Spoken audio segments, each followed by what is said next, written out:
Good evening from Washington, D.C., and thank you to those of you joining us from around the world for news from a Catholic perspective. I'm Lauren Ashburn.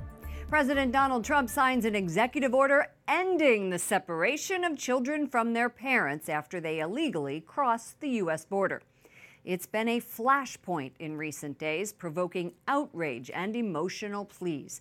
The president wrongly said only Congress could reverse the practice, but after a firestorm of criticism, he's taking action. White House Correspondent Mark Irons reports. Good evening, Mark.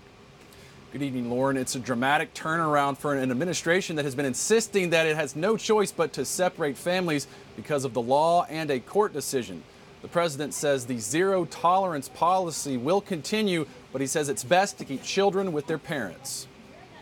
So we're going to have strong, very strong borders, but we're going to keep the families together. I didn't like the sight or the feeling of families being separated.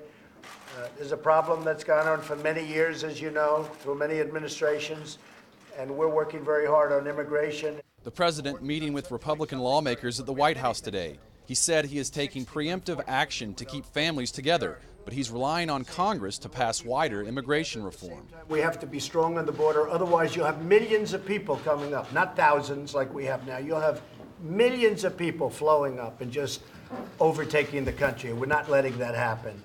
So we have to be very strong on the border. Under the administration's current policy, all illegal border crossings are referred for prosecution. Today, the president shared his personal dilemma on the immigration debate. If you're really, really pathetically weak, the country's going to be overrun with millions of people. And if you're strong, then you don't have any heart. That's a tough dilemma. Perhaps I'd rather be strong, but that's a tough dilemma. Today's executive order tells the Homeland Security Secretary to keep migrant families together whenever possible while they wait their court date. Lauren. Mark, this executive order still has an exception. What is that? The executive order states if there's any concern that a migrant parent may pose a risk to the child, then the two may still be separated for the child's welfare. Lauren. White House Correspondent Mark Irons, thank you.